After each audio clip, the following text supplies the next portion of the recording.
So this is the camera. It's now stuck at 4 minutes 19 seconds. Of course I'm changing the angle, but the image on the screen doesn't change because it's stuck. Pressing the buttons to stop recording, but it doesn't do anything, it's stuck. I'm pressing also the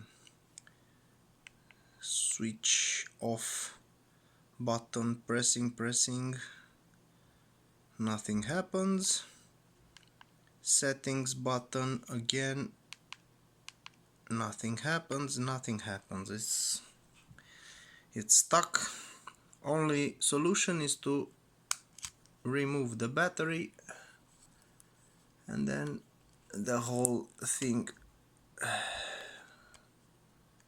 again, then it gets stuck and so on. So it doesn't work.